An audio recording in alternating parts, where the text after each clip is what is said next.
O mistério do assassino do tronco de Cleveland. Uma investigação profunda. A cidade sob o domínio do medo. Cleveland, Ohio, setembro de 1934.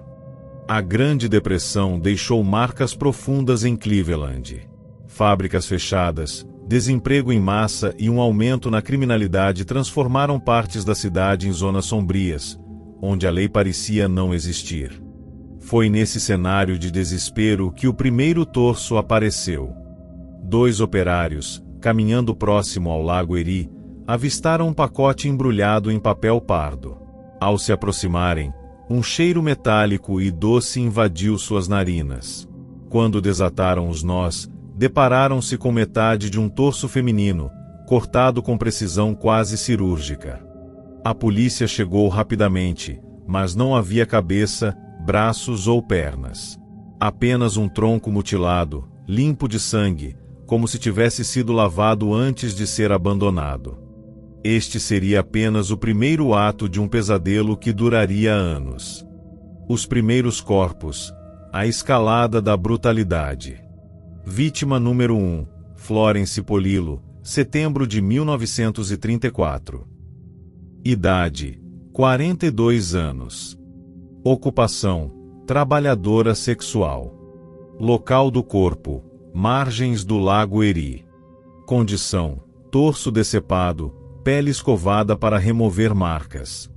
Florence era conhecida na região da Kingsbury-Run, uma área pobre e violenta. Seu assassinato foi inicialmente tratado como um crime isolado, até que... Vítima número 2, Edward Andrade, junho de 1935.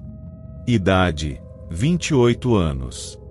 Ocupação, pequeno criminoso e barman. Local do corpo, sacos de lixo perto de ferrovias. Condição, decapitado, membros removidos, marcas de faca no peito. Edward tinha ligações com o submundo de Cleveland. Seu assassinato sugeria que o assassino não escolhia vítimas aleatórias, mas pessoas que dificilmente seriam profundamente investigadas. Padrões emergentes. Vítimas marginalizadas, prostitutas, criminosos, sem teto. Cortes precisos, possível conhecimento de anatomia. Corpos limpos, sem sangue, como se tivessem sido preparados. A caçada, a chegada de Eliot Ness e os erros da investigação. A pressão sobre a política. Com a imprensa chamando o assassino de o carniceiro louco, o prefeito de Cleveland trouxe Eliot Ness, o lendário agente que derrubou Al Capone, para liderar a investigação. As ações de Ness. Patrulhas noturnas nas docas. Policiais à paisana vigiavam áreas onde corpos eram frequentemente abandonados. Queima de favelas, 1936. Ness ordenou a destruição de barracos na Kingsbury-Run, acreditando que o assassino operava dali. Interrogatórios brutais. Suspeitos, incluindo médicos e açougueiros, foram perseguidos. O grande erro. Ness prendeu um homem chamado Frank Dolezal, um pedreiro com histórico violento, e o forçou a uma confissão.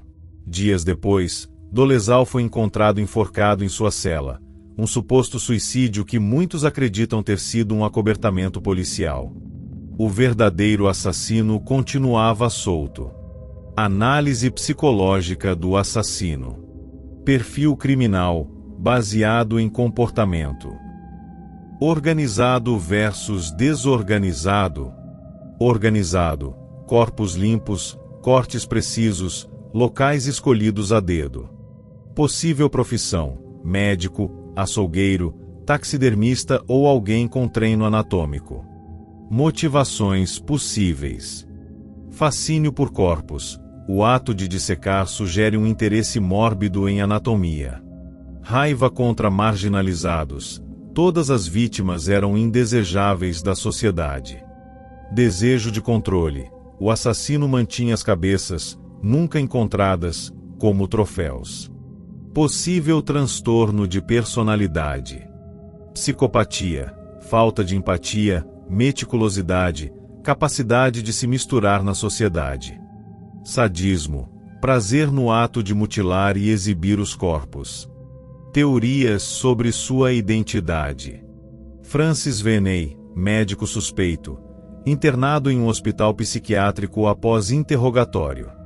Um policial ou legista, alguém com acesso a informações da investigação. Vários assassinos. Alguns pesquisadores acreditam que mais de uma pessoa estava envolvida. O silêncio do assassino. Por que ele parou? Possíveis razões. Morte ou prisão por outro crime. Se fosse um médico, poderia ter morrido de causas naturais. Se fosse um criminoso comum, pode ter sido preso por outro delito. Mudança de cidade. Casos semelhantes surgiram em outras cidades nos anos 1940. Doença mental ou internação. Se fosse Francis Veney, ele foi internado em um manicômio em 1938. O legado do horror. Influência em outros serial killers. O método de decapitação lembra crimes posteriores, como os de Jeffrey Dahmer.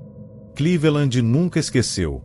Até hoje, moradores mais velhos contam histórias sobre o Homem do Tronco. Conclusão: o assassino que desafiou a justiça. Quase um século depois, o caso permanece aberto. As vítimas, muitas sem identificação, nunca tiveram paz. E o assassino? Ele escapou. Ele venceu. Ou talvez, em algum lugar, suas memórias ainda vivam, guardadas por alguém que conheceu a verdade.